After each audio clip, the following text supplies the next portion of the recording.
G'day everyone, I'm AzureBlaze, and recently on the channel I finished playing through the Klonoa Daughter Phantomile remaster that is part of the Klonoa Phantasy Reverie series that released on the 8th of July 2022. That was a bit of a mouthful. This is going to be my thoughts on the game, sort of my final overall thoughts to end off the game type thing, and yeah. By what I understand, this remaster is not based on the 1997 original version of the game, which is interesting. Rather, it is based on the Wii version of the game that released in 2008. I don't know why they chose to do it that way. I guess the Wii version was already modernized, therefore they sort of redid it, I guess. I don't know. The first thing to mention about the game is its style. It is very cartoonish and very surreal. It seems to really push for a dream-like fantastical experience, which, yeah, it's very interesting. It's sort of uses a 2.5D like plane, similar to what I was sort of saying with Sonic Superstars in my previous thoughts on video. However, this one does it a lot better, where the camera sort of rotates to move around the levels to make them feel bigger and more elaborate whilst keeping them simple. Like you have pathways that twist and turn under things, and you go around and the camera will follow you around, and you go underneath, and it's a whole thing. Oh yeah, the whole game exudes charm though. With almost every character, every location, it's like they all feel really strange and original, and that's really fun to see in my opinion. At the very least, like it's different, and everything is like feels different, which is for a 1997 game, even comparing to now, like it feels very different to a lot of more modern games. The remaster's high quality models and textures look really nice as well, and quite vibrant, especially very vibrant. There's a lot of color in this game. For the gameplay side of things, I feel the game controls fairly well for the most part. Like Klonoa can do a normal jump and a flutter jump fairly similar to Yoshi, I guess, is probably the next closest comparison to that. And then you can use what is called a wind ring, is what Klonoa's got. It allows Klonoa to grab and inflate enemies, throw them sort of whichever direction, like including back and forth, that is pretty neat. And you can use it to gain a double jump when you throw them below you after you jump.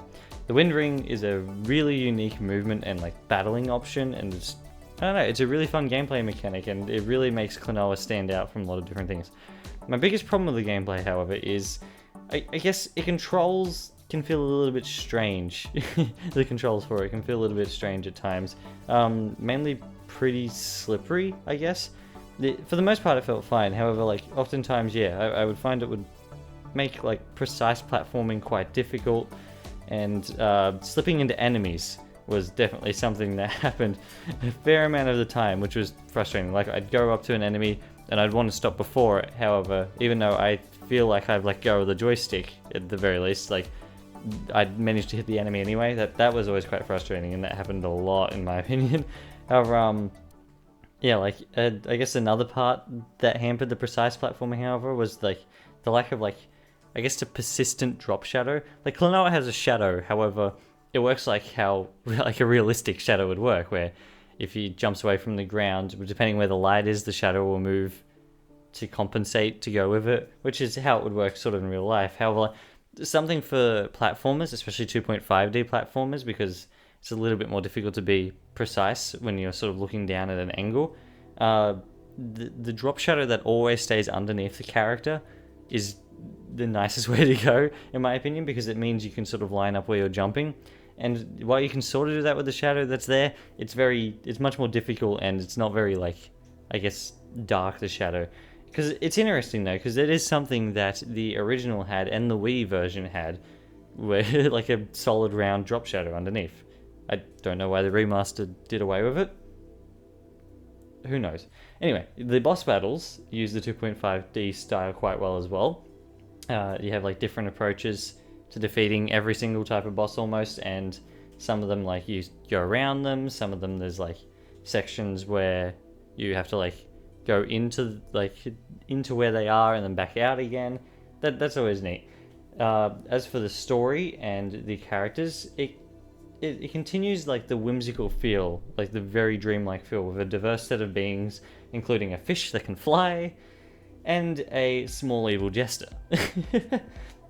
the main plot moves by in a quite simple manner. Like, it sort of keeps you going, and like sometimes it can get a little bit confusing. It displays a lot of, like, I guess, like concepts about dreams and stuff in it.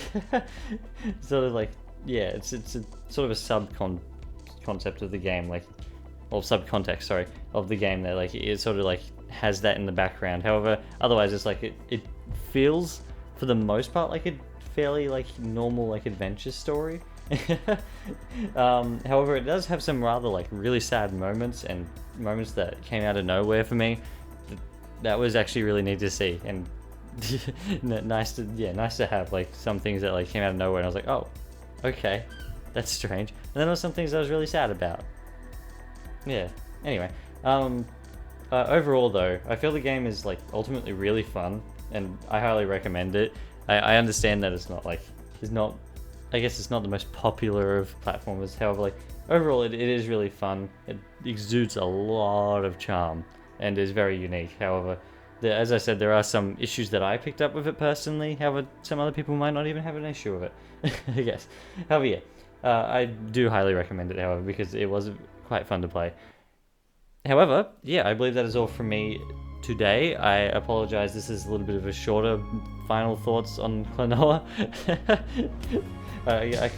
I felt like I could sum it up fairly well without, like, I guess giving away too many, like, really heavy-hitting spoilers of the game.